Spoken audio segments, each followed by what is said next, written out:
it, and then we used to actually take, and the Guru Maharaj used to put the laddu in his hands. He had a big tray. He was actually picking up from the tray and then giving it in the hand. So this devotee actually showed his hands like this, and then Guru Maharaj actually put the laddu on us, and suddenly he took it back. And when he took it back, we were all actually stunned. Why did he actually do that? Sometimes Guru Maharaj plays like that with somebody, but he was very grave this time. He took it back and he asked the devotee, promise me that you'll actually chant 16 rounds every day, I'll give you the laddu. So I was actually, I was stunned, and then that devotee also was stunned. He was actually, couldn't say anything. He started crying and he said, yes, Guru Maharaj, I will do it. So Guru Maharaj asked him to meet him later. Come and meet me in the room, I want to talk to you. So that devotee, after meeting Guru Maharaj, came and told us he was in so much of stress that he actually had stopped chanting Hare Krishna mantra. He had actually reduced his rounds. For the last few months, actually, he had actually reduced his rounds of chanting Hare Krishna. But he had promised 16 rounds, he was not chanting so much. So, but he did not tell this to anybody. But how did Guru Maharaj come to know about this? Then I realized that Guru Maharaj knows every disciple's heart, what actually they are, what condition they are in. He may not actually exhibit it, but he knows everything. We should understand that. You will actually hear a lot of these kind of interactions with other devotees also, but Guru Maharaj does it because he knows what's happening among his disciples. Of course, Krishna only would know everything because there is actually a pastime with Srila Prabhupada. One of the devotees actually asked Srila Prabhupada, does the Guru know everything? And Srila Prabhupada said, no. Only Krishna would know everything. Guru will know everything, whatever Krishna wants him to know. Only Krishna wants. Right? Yeah, so that's actually that's the mentality of Guru Maharaj really have. So other aspect about how Guru Maharaj, I mean, I've been my relationship with Guru Maharaj I've been seeing is reading Srila Prabhupada's books and books about Srila Prabhupada, more of Srila Prabhupada. You can understand that his mission is twofold when it comes to preaching. First one, he wanted all the educated, intelligent devotees to become perfect gentlemen and ladies and be leaders in the society. He wanted that kind of a, he had a desire of that kind. And the second thing is that he wanted the whole world, even unqualified people, to chant Hare Krishna and go back to Godhead. Even though they are not able to chant also, they should go back. That kind of a desire actually Prabhupada has. There are many devotees who actually really work, many gurus and many stalwart devotees actually work sincerely in fulfilling the first desire to make someone a very exalted, trained leader, right? But hardly anybody, maybe very few. Our Guru Maharaj is the main person actually who thinks about how to he deliver the entire world. It always thinks like that. He doesn't think very small. He thinks very big actually. he has that kind of a mindset actually. So that's the reason I started understanding that we have to actually help Guru Maharaj in that way, so we can actually train some of the devotees who may not be actually really getting that kind of interaction with Guru Maharaj. So I was wondering, how can a Guru really accept so many disciples? I mean, if the whole world become disciples, I mean, devotees, someone has to accept them. How is it possible? I was just thinking. When I was actually reading one time, I actually understood that if one is empowered, then it's possible. It's just like if someone is actually lifting a sack of rice, right, rice bags, and then shifting it, he's lifting it, and if he actually keeps it with himself, then there's a limitation, how much ever he can carry. But if actually the person lifts that rice sack and gives it to somebody above him, right, then there is unlimited possibilities. So Guru Maharaj, by Nityananda Prabhu's grace, he passes it on to all the disciples to the parampara. So the parampara acharyas are so powerful. Each one can actually deliver the universe. They are very, very powerful. So Guru Maharaj is so tightly connected with all the what you call previous acharyas that he can really pass it on to them very easily. So even if you actually accept the whole world as disciples, I don't think actually it's surprising to me at all. So that's the mood that he thinks about. How do I actually deliver everyone? So that actually shows. I mean, in the sense, like I always think that Guru Maharaj actually knows everything. although he actually behaves as if he is trying to learn from us, he knows everything. There are many episodes that I have seen in my life. A couple of things I can actually share, apart from what actually I have seen here. These all actually happened in front of me. Some of these things actually happened when I was in Atlanta.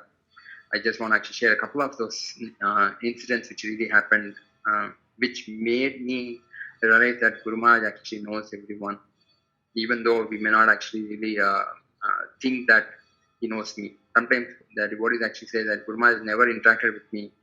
How would he actually know me? No, he knows us very well. That's actually a fact. This happened in Atlanta.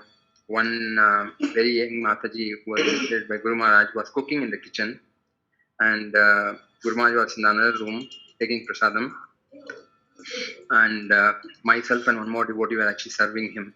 So we used to go to the kitchen, get the chapatis, and chapatis had to be really puffed up, and then one drop of ghee has to be there, otherwise you'll just take it and keep it aside. So we have to run from there as soon as it's hot, and then he keeps it, and Guru Maharaj will do like this, and the smoke has to actually come out. The steam has to come out. Sorry, the steam has to come out, and then only eat. So when Guru Maharaj was actually eating like this, suddenly he stopped eating, and we were wondering what is happening. So he actually he didn't wash anything because he had just started eating the chapati. He just left it like that, and without that actually got up, went into the kitchen. So we are wondering what really happened. So when we went into the kitchen, there was actually the fridge was there. He went in front of the fridge and then stood. The fridge was actually open. The refrigerator was actually open. It's a big refrigerator. And there was a girl actually who was inside the fridge, and not inside the fridge, sorry, standing in front of the fridge, but looking inside the fridge. So all of us were there, and then she realized that actually many people are there in the kitchen, and she actually closed the fridge door and turned around. When she turned around, she was crying. And Guru Maharaj asked her, why was she crying? Why are you crying? He asked her.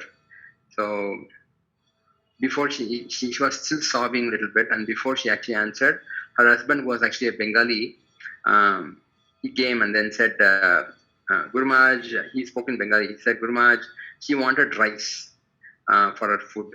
And I told her, I will give you whatever Guru Maharaj eats. So I cooked for you, Guru Maharaj. So I told her, please eat chapatis because Guru Maharaj eats it. And it's not nice for us to be having a sense gratification life. We should just simply take whatever Guru takes. So that was his mindset. And he said, I told her you cannot eat anything else apart from what I give you. And I gave her chapati and she doesn't want to eat. So Guru Maharaj called her husband here and spoke in Bengali again to him. He said, why was he actually doing like this? He should not be doing like this. And this devotee was saying, no, I don't want to actually have sense gratification, Guru Maharaj. I want to dedicate my life to you. And he was telling like this. And Guru Maharaj actually saw all of us and then smiled. And then he told a story. He said, there was once a cow, which was from a village. And the cowherd actually sold this cow to a rich man in the city. So the rich man actually took the cow to his city, and he was feeding it food. And this cow was actually not eating anything. It was becoming very weak and not very attractive.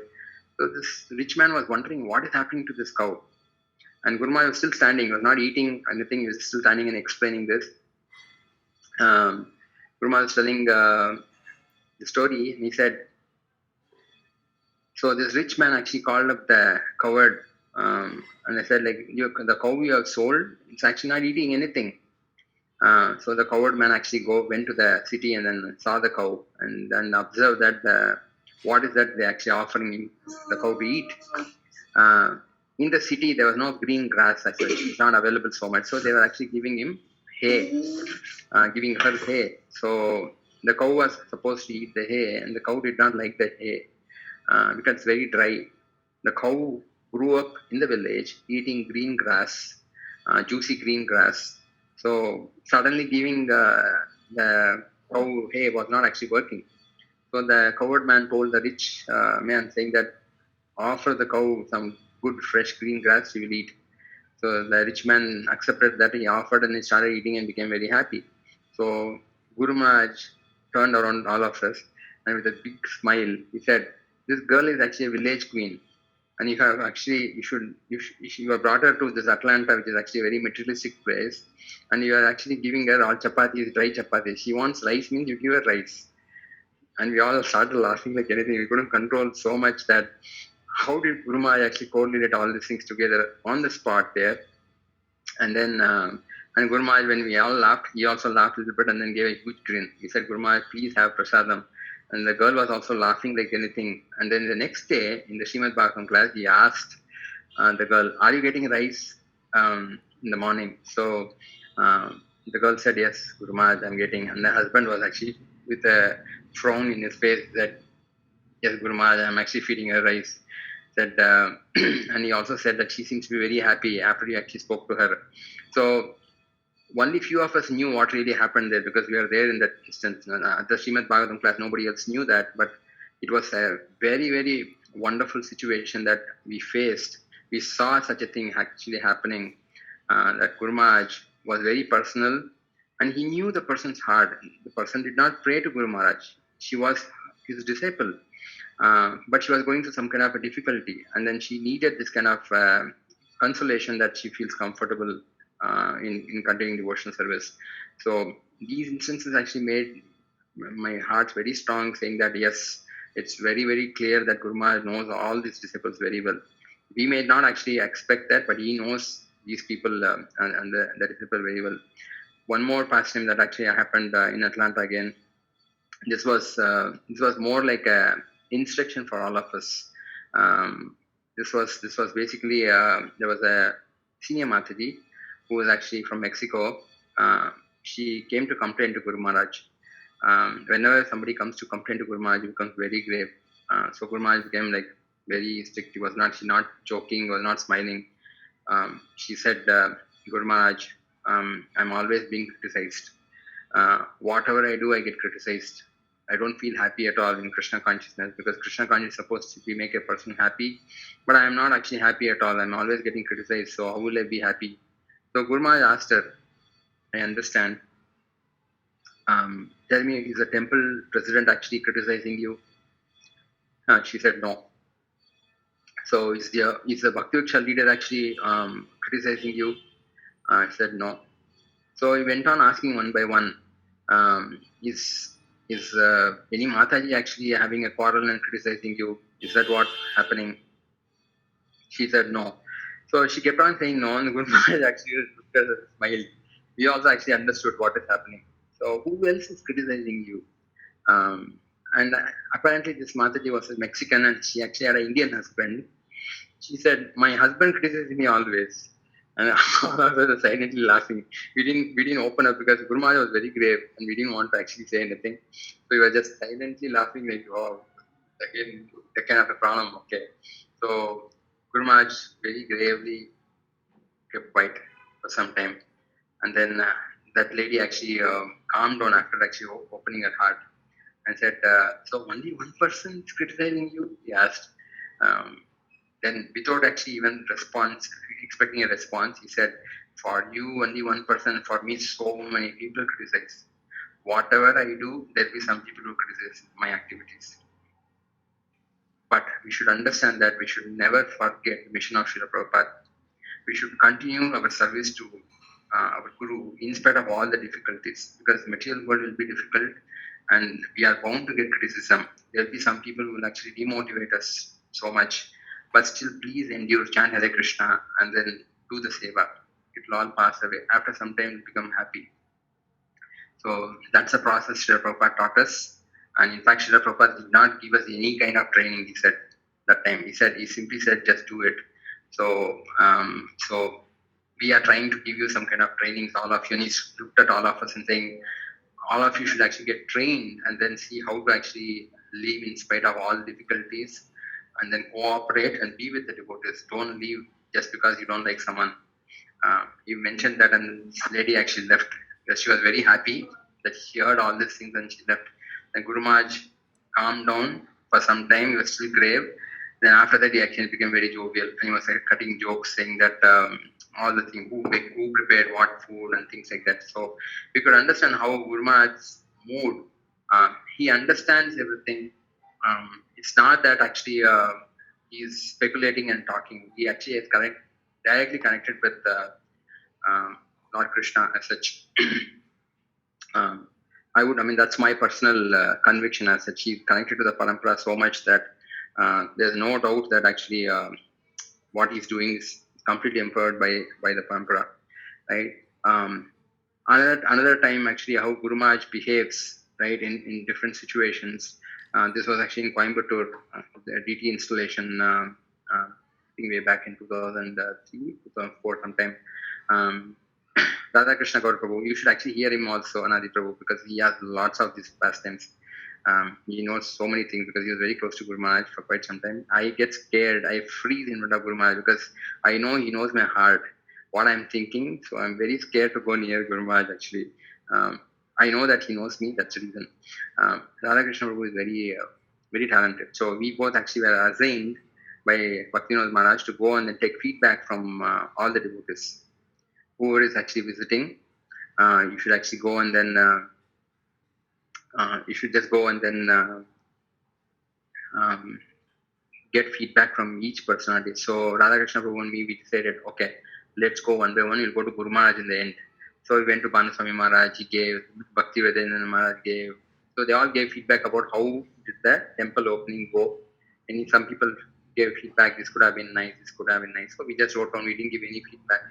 So finally we came to Guru Maharaj's room. So when we came there, we were just holding that book and standing there. Guru Maharaj saw us, and then he was quite singing some songs on his own. I think Vibhavari Shesha or something he was singing. And suddenly actually he stood up and we also became very careful saying that we are going to give the book. He did not actually collect the book. He went right into the washroom and took a bath. And inside the washroom, he was actually taking a bath and he was singing Oh Hey Vaishnava Thakura, something like that he was singing. We heard it, and Radhakrishna and me, we were looking at each other and saying, wow, Urma is so different. Then he came inside, came out of the washroom, and his servant came and gave us a towel. So we didn't know what to do with the towel. So we were just looking at Guru Maharaj, and Guru Maharaj looking at us. Then that servant actually, Maharaja was not there. There was another servant who was there that time. So he said like, go and wipe Guru Maharaj's feet. Because normally what Guru Maharaj does is he will not bend down. He'll actually take whatever the towel he has, he'll wipe on his face and other places, but leg he will not wipe. So you'll expect one of the disciples, it's an opportunity to serve a great Vaishnava. So we didn't know that. We were just wondering, we actually waited, and Guru Maharaj said, please go. And then we ran, then we actually wiped his feet, lotus feet. And he went and sat on the table and started working on the computer. We were still holding the book. Then he sneezed and he looked up. So that was an indication that the fan was running and we had to stop the fan. We were just standing there like a Dumbo. Both of us were looking at each other and standing. Guru Maharaj said, get someone to actually switch off the fans. And I said, oh, okay, Guru Maharaj, sorry. So we went and switched off the fan and came. Then Guru Maharaj looked at us and said, what have you come here for? Guru Maharaj, feedback, Guru Maharaj. Guru Maharaj saw us, and then with a very grave face, he said, I am the GBC for this place. I am the one who is supposed to get all the feedback. You are asking feedback from me? We didn't know this aspect of it because Bhaktivinoda Maharaj did not tell us. He said, just go and give and collect feedback from everyone in the yatra. So then he called us and said, I wanted actually the feedback from everyone. What is that we can actually improve upon? So it was very clear to us that actually we have to understand Guru is not just another person, just like he has a lot of, as Prabhupada says, vibrations. We need to understand that vibration. What does Guru really want? What is Guru's mentality? And if we can try to understand that and serve Guru, then success in spiritual life is actually really guaranteed, right? So one thing is very, very clear to me. Krishna never failed in any of his leelas, for sure. We can actually read the Bhagavatam. There's no instance where Krishna ever failed in any of his leelas. So like in any avatara, he will definitely actually win. He will actually accomplish his plans. Krishna as Lord Chaitanya Mahaprabhu, Gauranga Mahaprabhu will always be successful. Because Lord Chaitanya appeared to deliver the conditioned souls, and our Guru Maharaj is one of the chief agents in fulfilling this leela. That's my conviction. So we should be really convinced that we'll be successful for sure, because Lord Chaitanya will deliver all the devotees. Because that's his Leela, and his Leela never fails as such. But the only thing we have to be careful is to follow Guru Maharaj's instructions carefully. At least a bare minimum, whatever actually we have promised during initiation, like the chanting 16 rounds of Hare Krishna mantra, the 4 regulatory principles, and whatever we can do to help him in accomplishing Srila Prabhupada's mission, that much at least we should try to do it. And if you do that, success is guaranteed for sure. This is really my conviction that Guru Maharaj has a plan, because he's directly connected with the parampara. He knows what he's doing. He's just not giving lectures and initiating people. No, he has a bigger plan, and he opens up the plan step by step. We may not understand these things, but he knows what he's doing. We simply have to actually assist him in the seva. Then success is definitely guaranteed for all his disciples. There's no doubt about it. So it's all Nityananda Prabhu and GaurangaPr's mercy on us that we have got such a wonderful spiritual master with us. So that's what actually I was thinking of, Nadi Prabhu. I had a few other pastimes, but I wanted to actually see how are we doing on time. We are doing perfectly fine. I think time has frozen. So you can share some more pastimes. Okay. Thank you. Okay, sure. Okay. Okay. So like this, there are various small pastimes which actually happen, because one time in the previous days, especially in the early days, it was very easy to actually approach Guru Maharaj, because Guru Maharaj was available like that. Even now he's available. It's not that because of the situation it's little different because of the infection and things like that. But those days, early days, Guru Maharaj gave so much of time for all the devotees, and we used to wonder, is there any way? We were thinking, Radha Krishna Guru myself, we were all discussing this. Can we really live like Guru Maharaj for one day? So we were really trying, and then we are going around and asking some devotees, especially his servants. Whenever Guru Maharaj actually gives classes, the servants become very, very happy. So one time in Chennai Yatra, we actually approached Guru Maharaj's servant and asking, Prabhu, what is Guru Maharaj's schedule? How do we actually really live like him? Because we are supposed to follow him, his footsteps. So he was actually half asleep there. He said, like, we will discuss after the Bhagavatam class. I said, no, Prabhu, after the Bhagavatam class, it's tough to get you people to talk to us. That's exactly what is the situation, because whenever actually Guru Maharaj gets chance to speak, the disciples actually, especially servants, becomes very relaxed, because you will not disturb them. You will keep talking. The disciples, especially the servants, will take rest. Otherwise, Guru Maharaj will keep them on toes all the time, because Guru Maharaj would sleep after the servant sleeps and wake up before the servant wakes up, right? He's so merciful, Guru Maharaj. He's especially, we should get Bhaktadas Prabhu from Coimbatore temple. He is actually one of the senior devotees from 1976-77 times. So he got initiated in the second batch of when Guru Maharaj started giving initiation.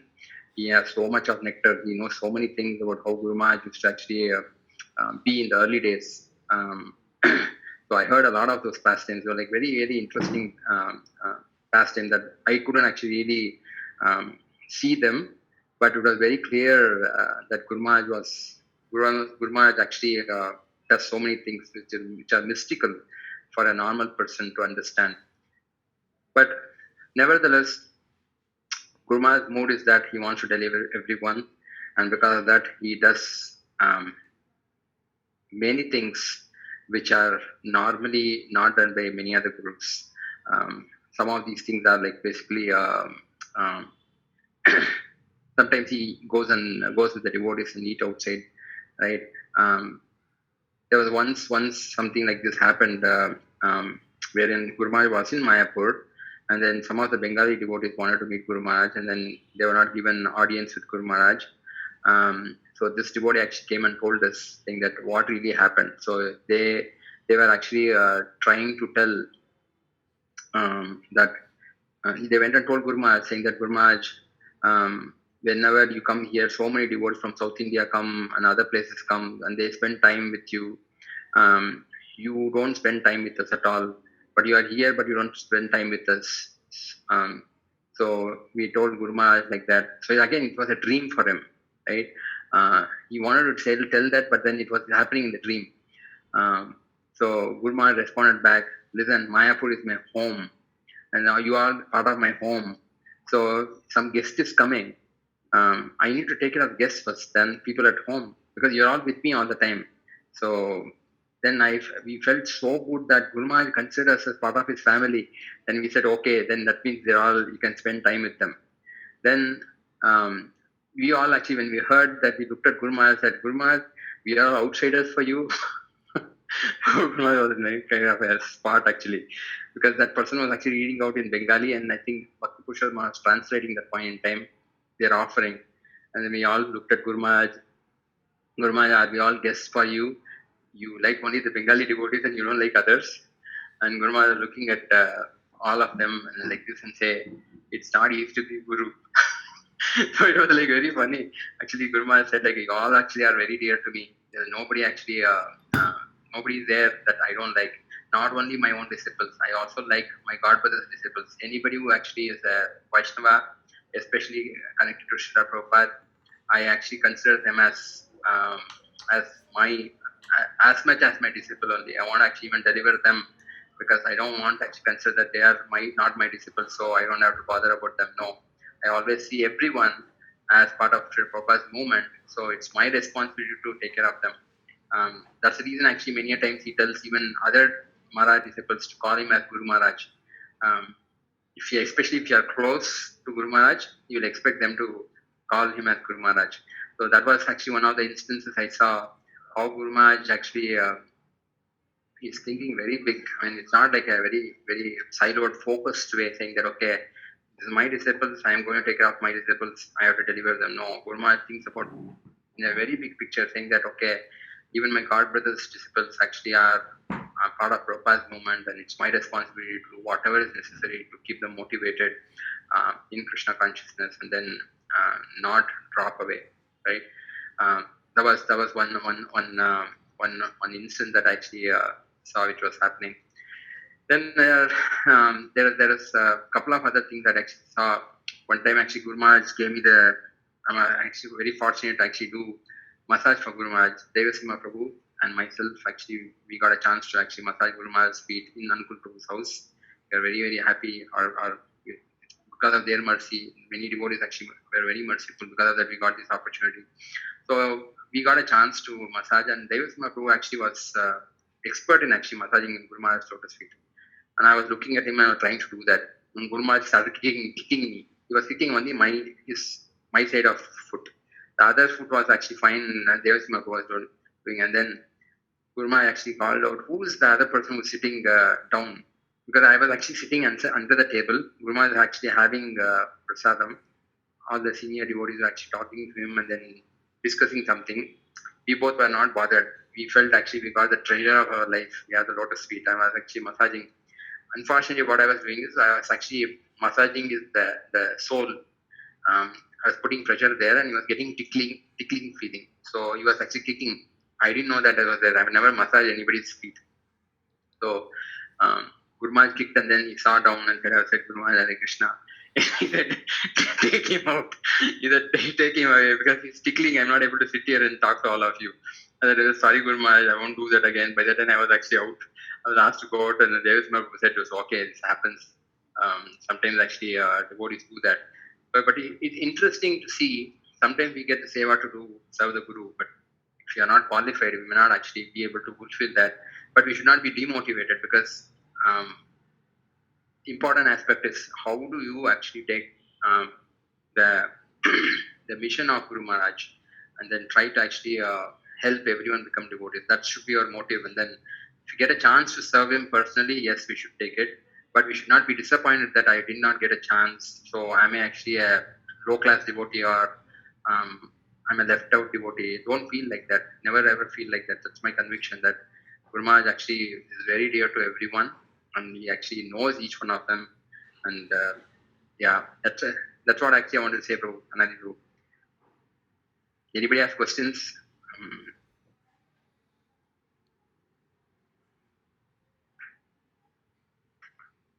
everyone are taking the time to find their heart, Prabhu.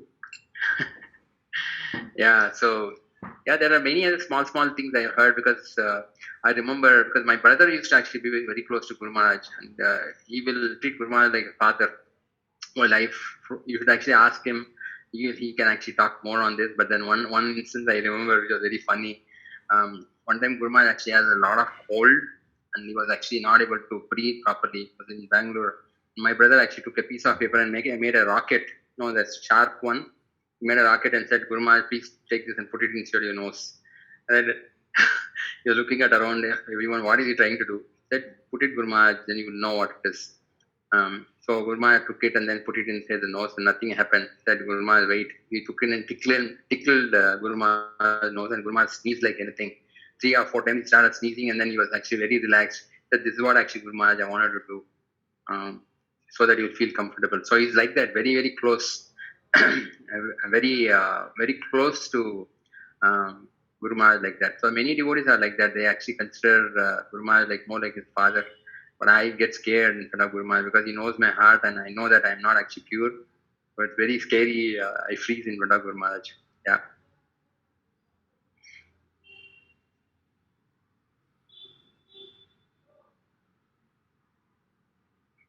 Yes, Prabhu. Anandi Prabhu. Devotees, please ask question, and like Prabhu said, you will have the chance to hear from the other Gauranga brother. He's coming next week. Oh, seriously, you will have lots actually.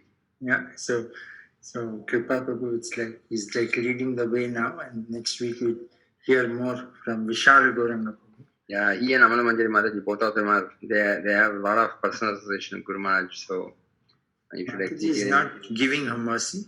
I know, they don't. Prabhu has kindly agreed. So. Sure. Yes. So, Sanatan Nitai Gaur Prabhu actually asked me a question. Does Guru Maharaj become angry with disciples? Guru Maharaj becomes angry with disciples, yes, especially if they're very close to him.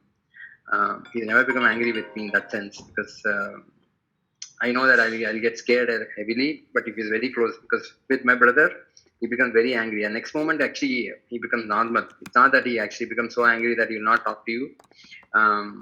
But I've seen Guru Maharaj becomes angry whenever you do Vaishnava Prada. I remember one time the Vyasa Puja, I think in 2007 or 8 sometime, the Vyasa Puja, what was happening was Guru Maharaj sits in the Vyasa sun in the lawn, the night, and devotees come and do their offering. They give something like they garland him, they give him some gift, dakshina, something like that, and then Guru Maharaj reciprocates like that. So there was one instance, one devotee was actually taking Guru Maharaj's garland and then touching the ladies and all. The ladies, whenever they used to come, and they used to actually put them on their, touch their head and then put like that. He was actually doing selflessly, not actually really doing it intentionally. But Guru Maharaj became very angry. He was very angry that time, saying that he actually pushed the devotee, saying that don't do it, don't touch the Mataji like this. He was very strict about it, and then that was one instance I see him becoming angry. The other time I saw him was in the same time actually somebody compared Guru Maharaj with Brihaspati, saying that Brihaspati might be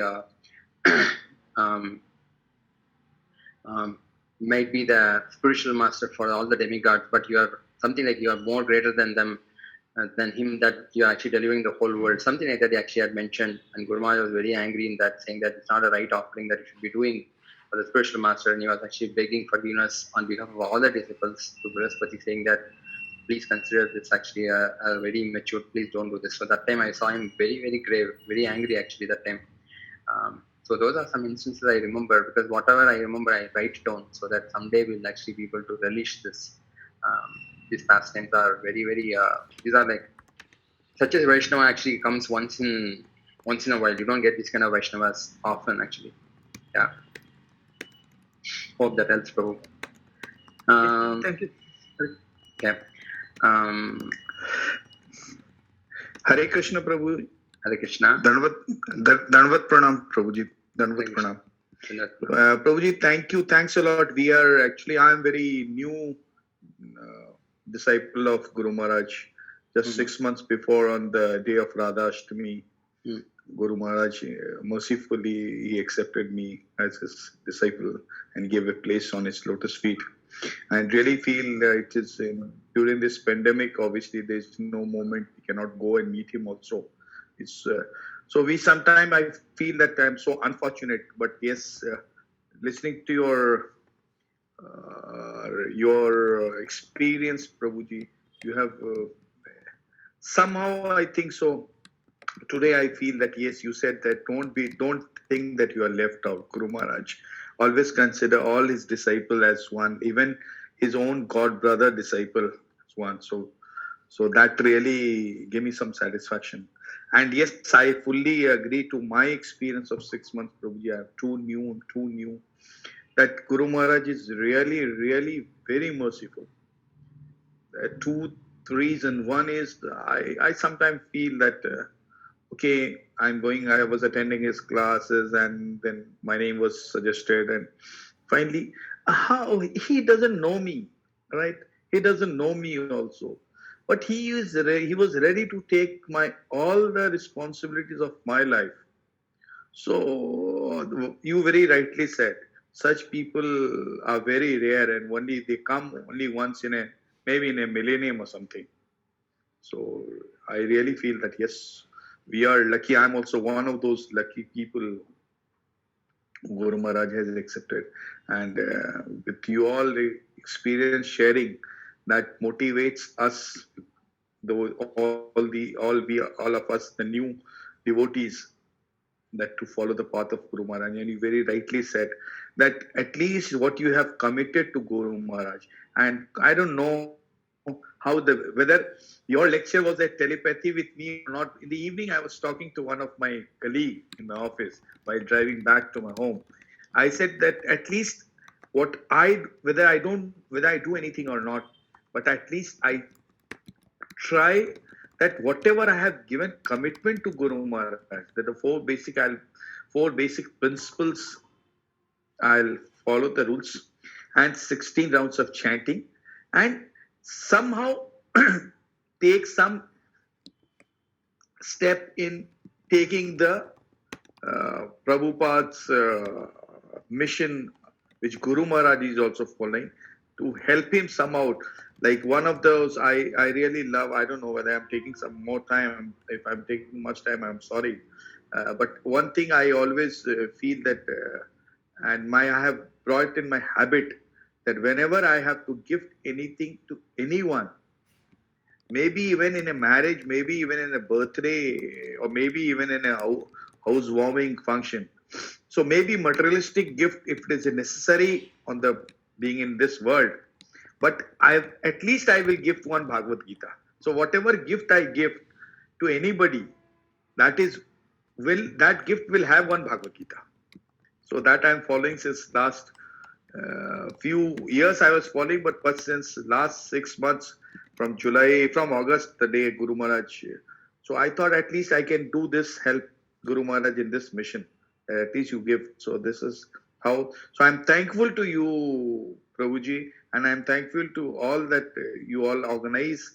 And every week, and we all new devotees feel so motivated, and you all help us to be on the path of our journey. So thank you. Thanks a lot, Prabhuji. Danvat pranam to you, and thanks a lot from core of my heart. Thank you, Prabhu. Hare Krishna. Hare Krishna. Hare Krishna. Yes, Prabhu. We have a couple of more questions here. The questions which is coming from Aditya Prabhu. That thank you for your wonderful nectar, Prabhuji. How should younger disciples and aspiring disciples relish the taste of Vapu Seva of Guru Maharaj? Yeah, Vani Seva is actually can be done anytime, but Vapu Seva, definitely when Guru Maharaj is around, is what actually we can do. We should aspire for that all the time. If we don't get it sometime, we should understand that we may not really need it at that point in time, because everything is actually done by the Lord. The Lord really knows that, okay, such and such a person really needs this kind of experience. Only then that person can actually continue in Krishna consciousness. But actually speaking, when you actually are doing preaching, Guru Maharaj told us one time, when you're actually doing preaching and then increasing the number of devotees by Bhakti Viksha or any other preaching, it's actually his personal service. It's just that you're not able to see him, but he's there, right there, actually looking at us. all the time, saying what are we actually doing to increase the number of devotees. So that's, if you actually pick up one service and then try to perfect that service in service of Guru Maharaj, that will actually please him a lot. Especially the preaching aspect of it. I said the second goal, like making the whole world devotees. Thinking big is something that he is always doing, and some of his disciples are actually exceptionally good in that. Yeah, that's the easiest way. And whenever Guru Maharaj comes around, volunteer for service and try to do some service. Looking and asking his servants, they'll actually give you some service. So that's how we can really do. But don't actually expect some nectar to come out of it and things like that. Because that's actually not the right mode. I still even repent today that I approached Guru Maharaj with the what's in it for me kind of a mindset. I feel bad that I did that, but don't go with that kind of expectation that something mystical will happen. Definitely it will happen. Your heart will get transformed, especially when you get Mahaprasadam. Please take it. You don't even think about whether it's nice or not nice. Just eat it, because I've done this a couple of times. Your hair will stand on end. I'm telling you, you'll not be able to take that kind of ecstasy that he actually is always having all the time. Yeah, like that. So many devotees have done this, so that's the reason they're like that. Yeah, so one other question, like I think it's Karnya Prabhu asking, how do you remember Guru Maharaj and be motivated for long years? So this question I asked along with Vidhan Prabhu sometime way back, maybe in 2004, 2005, I asked Guru Maharaj, how do I actually be satisfied in Krishna consciousness? Guru Maharaj said, any activity you do in service of the Lord, after completing that activity, if you're going to give a lecture, after the lecture is done, whatever is the result, you feel like offer it back to me. Remember me and offer it back to me. That way you actually will remember me all the time. So continue like that. Any activity you do, remember me after doing the activity and before also, offer it to me, saying that please, I'm offering to the parampara for their satisfaction. Don't keep it with yourself, saying that, oh, I'm very nice, I'm giving a class like this, I'm actually done so many book distribution things like that. Don't think like that. Whatever you do, understand we are just instruments there in the hands of the parampara. So that's why actually I'm trying to actually follow that instruction of Guru Maharaj, saying that, okay, I should just offer anything, any seva that we do, after doing the seva, offer to Guru Maharaj. Then you will feel very contented that I was able to do this for Guru Maharaj. Whether Guru Maharaj acknowledges physically or not, you don't need to really actually think about it. You don't need to actually think about such a thing. Understand that Guru Maharaj actually will get everything. Because I've seen many devotees actually coming and telling, okay, even if you pray to a picture of Guru Maharaj, Guru Maharaj reciprocates with me. Sometimes he may not reciprocate. That doesn't mean that he is actually doesn't know you, or you are not qualified. No. Guru Maharaj actually is the one who is giving us the qualification, and there is no qualification from our side at all. We should understand that it's only because of Guru and Gauranga's mercy we are making progress, not our own endeavor. While we show our endeavor to some extent, but it's only by their causeless mercy. So at that point in time, it may not be needed for us, which we may not understand. When you actually become perfected, we know why everything happened by Krishna's plan. Yeah, that's how actually we should think about it. Yeah. Yes, Prabhu. Any other questions? I see has one more question from Rasamaya Prabhu saying, why don't you conduct a training sort of program for everyone how to behave in front of Guru? There are far more advanced devotees who are actually really great in serving Guru Maharaj. My only hope is that in this lifetime, if I can make Guru Maharaj smile once, then my life would be actually perfected. That's my yardstick. It's so difficult actually. It's easy to serve Guru Maharaj because he is very easily pleased, but unfortunately we have to overcome our mind and then really do something good for Guru Maharaj, something substantial. Yeah. Keep remembering Guru Maharaj all the time. That's why it said, no, three sandhyam, thrice at least if you're too busy. Just remember Guru Maharaj, and then whatever activity you're doing, end of the day, offer it to Guru Maharaj for his pleasure of the whole parampara. And that way you'll remember, even if it's 20 years, 50 years. There are fantastic God brothers and God sisters we have. They are actually showing by example how to actually really serve Guru Maharaj. So we pick up a little bit here and there. Maybe it will take multiple lifetimes for us to really get perfected, but it's definitely possible. It's definitely possible to please our Guru Maharaj very easily. Yeah, there's one more question, Prabhu. I'll just take it. It's okay. It's coming from Sabyasachi Krishna Prabhu. please take up this question only if this is relevant. I'm still going to read it. Actually, when we went to Vrindavan, we saw a disciple of Guru Maharaj, a Mataji who was very nicely serving Radha Damodar and Rupa Goswami's Samadhi, was then being constructed or financially supported with Ritvix. She very nicely served that Ritvik temple president too. However, she wanted to know what is Guru Maharaj's opinion on this Ritvix coming in taking charge. Okay. See, my understanding is many of the so-called Ritviks who are actually in the Bangalore temple actually are still Guru Maharaj disciples, and Guru Maharaj has not rejected any of them. I was not there in the room, but then some of the senior devotees told me this, that Guru Maharaj actually asked the devotees, what do you all think? They were all telling, okay, no, Guru Maharaj, you should reject them, such a person and all. Guru Maharaj said, no, they are still actually worshipping my spiritual master, Srila Prabhupada. When they reject my Guru Maharaj, when they reject the parampara, then I reject them. I am not qualified in all these things, but my Guru is actually perfect. So because of that, if they worship my Guru, it's okay. So that was the mentality. He has not rejected any of these disciples as such. Because Prabhupada also did some time back like that. As long as they did not actually find fault with Bhaktisiddhanta Thakur, Prabhupada accepted them. They found fault with Prabhupada. Prabhupada did not actually take it so seriously. But the day they found fault with Bhaktisiddhanta Thakur, he rejected them outrightly.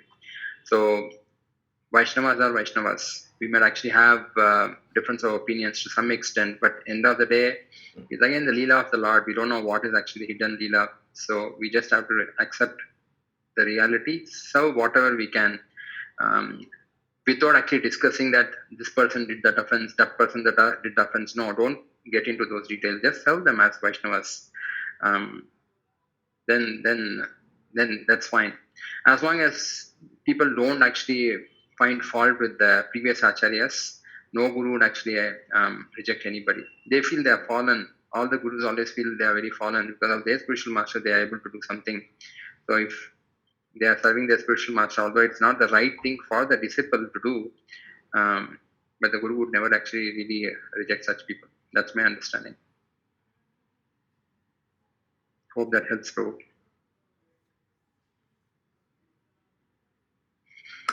Yeah. Anandi Prabhu, I think it's 9, 5, 9, 10. Yeah. Thank you, Prabhu. Anybody else? Maybe one. Anyone else having any questions? Please don't miss such opportunity. Yeah, I normally don't come here. I'm sorry about that, but then you really get something very nice for us to become more dearer to Guru Maharaj. Guru Maharaj actually gave us instruction about the matrimonial in 2001. I want to actually share that because I don't think anybody else would really know this aspect. It was 2000, 2001. Vidwan Gauranga Prabhu, myself were actually standing in the room. Guru Maharaj said, in the future, matchmaking is not going to happen on personal basis. It will be on websites. This he told us in 2000, 2001, 98, 99, I think 99, that time he actually mentioned to us and we didn't take it seriously. Later on, somehow Sadashivan Prabhu actually brought up the idea we should actually start Vivaha Mitra. We said, okay, I said I volunteered, I will do it for you. So we did that. And Guru Maharaj actually said, you should charge money, you should do this way. He gave us so much of instructions. And after they saying all those things, Guru Maharaj told us one very, very nice thing. He said, as matchmakers, you should only catch the fishes, but do not touch the water, he said. And they're like, what does it really mean?